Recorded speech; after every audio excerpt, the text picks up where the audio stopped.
বান্দার যদি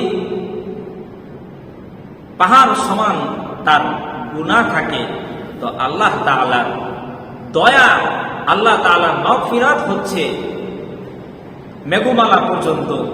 আর বান্দার যদি গুনাহ যদি থাকে মেঘমালা পর্যন্ত, তাহলে আল্লাহ তাআলার মাগফিরাত হচ্ছে আরশে আজিম পর্যন্ত। সুবহানাল্লাহ। আল্লাহ তাআলা প্রত্যেকটা তার বান্দাকে তিনি জান্নাত দিতে চান, যার কারণে প্রতিটা আমলে আল্লাহ তাআলা তার আমলের সওয়াব লিখে দিয়েছেন। প্রতিটা কাজে আল্লাহ তাআলা তার গুনাহগুলো ঝরিয়ে দেন।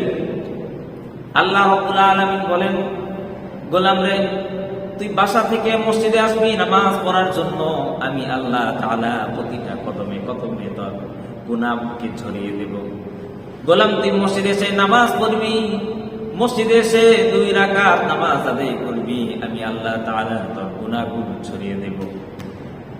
তুই নামাজ পড়ার জন্য, কোরআন পড়ার জন্য ওযু করবি, আমি আল্লাহ তাআলা তোর ওযুর সাথে গুনাহগুলো ঝরিয়ে দেব। গোলাম রে, আমি চাই তোকে আমি আল্লাহ তাআলা তোকে জান্নাত দিতে চাই, আমি আল্লাহ তাআলা তোর জন্য জান্নাত রেখে দিয়েছি, এজন্য আমি আল্লাহ তাআলা প্রতিটা কাজে কাজে তোর আমি আল্লাহ তাআলা সওয়াব দিয়েছি, নেকি দিয়েছি। আমি আল্লাহ তাআলা প্রতিটা কাজে আমি আল্লাহ তাআলা তোর গুনাহগুলো ঝরিয়ে দেই। তুই মসজিদে আসবি, প্রত্যেকটা কদমে কদমে তোর গুনাহ আমি আল্লাহ তাআলা ঝরিয়ে দেব। ওযু করবি, ওযুর পানির সাথে সাথে তোর গুনাহগুলো ঝরিয়ে দেব। তুই মসজিদে এসে নামাজ আদায় করবি, আমি আল্লাহ তাআলা ওই নামাজে 2 রাকাত নামাজের কারণে আমি আল্লাহ তাআলা তোর গুনাহ পিছনে গুনাহগুলো ক্ষমা করে দেব। এক সাহাবী রাসূলুল্লাহ সাল্লাল্লাহু আলাইহি ওয়াসাল্লামের কাছে এসে বললেন, এসে আসমানের দিকে 2টা হাত উঠিয়ে বলতেছে, ও যুনুবি, ও যুনুবি, ও যুনুবি, ও আমার গুনাহ, ও আমার গুনাহ। সাহাবী এত গুনাহ করেছে, গুনার কারণে আল্লাহ তাআলার আসমানের দিকে তাকিয়ে আর বলতেছে, আমার গুনাহ, আমার গুনাহ। রাসূলুল্লাহ সাল্লাল্লাহু আলাইহি ওয়াসাল্লাম বলেন, ও সাহাবী, তুমি বসো বসো, আমি রাসূলের সাথে বলো, এই দোয়াটা বলো, আল্লাহুম্মা গফিরাতুকা আওসাউ মিন যানবি, আল্লাহুম্মা গফিরাতুকা আওসাউ মিন যানবি, আল্লাহুম্মা গফিরাতুকা আওসাউ মিন যানবি।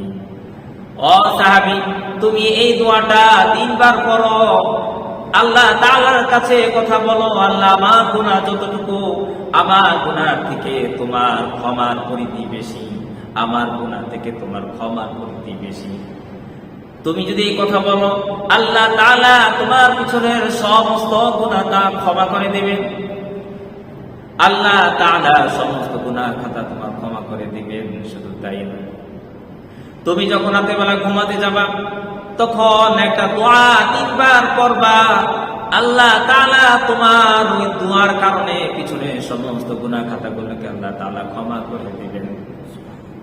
রাসূলুল্লাহ সাল্লাল্লাহু আলাইহি ওয়াসাল্লাম বলেন, যে ব্যক্তি ঘুমানোর আগে 3 বার ইস্তেগফার করে, আল্লাহুম্মা আস্তাগফিরুল্লাহাল্লাযী লা ইলাহা ইল্লা হুয়াল হাইয়ুল কাইয়্যুম ওয়া আতুবু ইলাইহি, আস্তাগফিরুল্লাহাল্লাযী লা ইলাহা ইল্লা হুয়াল হাইয়ুল কাইয়্যুম ওয়া আতুবু ইলাইহি।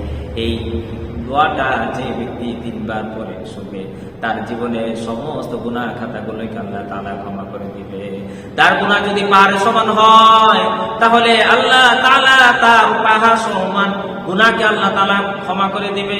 তার গুনাহ যদি মেঘমালা পর্যন্ত হয়, তারপরে আল্লাহ তাআলা তার ওই গুনাহ আল্লাহ তাআলা ক্ষমা করে দিবে। সুবহান।